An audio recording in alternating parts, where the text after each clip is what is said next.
Сәлем, кішкентай достар. Ертеде бір әсем жайқалған ауыл бар еді. Бұл Айдана, мейірімді еңбекқор қыз, ал қасында Арман, ойынқұмар тентек болғанымен жүрегі таза. Айдана бәріне күнде көмектеседі. Ал Арман болса, ойнап жүріп, бірдеңені бүлдіріп алатыны бар. Айдана кішкентайларға әрқашан көмектеседі. Міне, бүгін ол бауырына су әкелуге жәрдемдесіп жатыр. Ал Арман болса, тағы да бір қызық ойлап тапты. Бірақ оның қулығы өзіне ғана кесірін тигізеді. Айдана мен Арман көрші болғандықтан күнде кездеседі. Бірі мейірімді, ал екіншісі тентектеу. Айдана әрдайым үйді таза ұстауға тырысады. Ол көмектескенді жақсы көреді. Айдана әрдайым ауланы таза ұстап, кішкентайларға қамқорлық көрсетеді. Арман тағы да тентектік ойлап тапты. Арман неге сондай екен? Арманның айласы тағы өзіне тиіп, бұзау оған аң-таң болып қарап тұр. Айдана үлкендерге көмектесуді ешқашан ұмытпайды. Жүрегі мейірімге толы. Арман тағы да тентектік ойлады, бірақ оның іске аспай қалуы бекер емес сияқты. Арман әдейі шелекпен қатты дыбыс шығарып, тауықтарды үркітіп жіберді. Арман бұлақ басындағы су шелектерін төгіп, ауладағы адамдарға үлкен қиындық тудырды. Бұл қылықта дұрыс емес еді.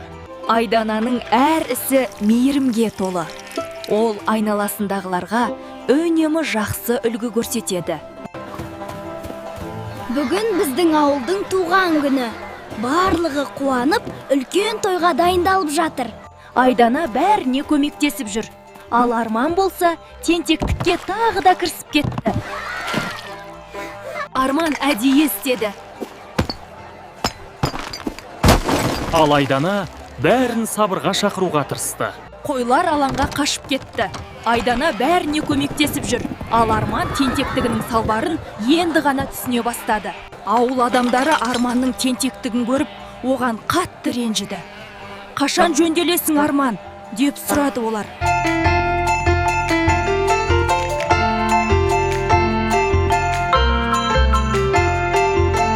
Ауыл адамдары Арманға: «Бүгінгі мерекеге кедергі болма, бар, ойлан» деді.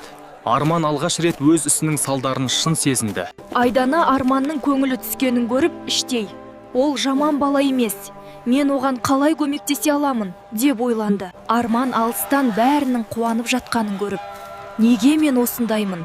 Неге бәрі менен алыстайды?» деп ойланды. «Мен неге үнемі тентектік жасаймын? Неге Айдана сияқты жақсы бола алмаймын?»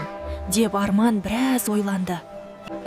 Арман алыстан бәрінің ойнап күліп жатқанын көріп, жүрегі одан сайын мұңайып кетті. Арман мереке жалғасып жатса да, көңілі түсіп, жалғыз өзі үйіне қарай аяңдап бара жатыр. Арман үйіне жай ғана кіріп, сырттағы қуанышқа толы дауыстарды тыңдап, өз жалғыздығын терең сезінді. Неге мен бәрін ренжітемін? Неге жақсы бала бола алмай жүрмін? Айдана Армандың жалғыз отырғанын көріп ойға қалды. Ол жаман емес. Маған тек оған көмектесу керек.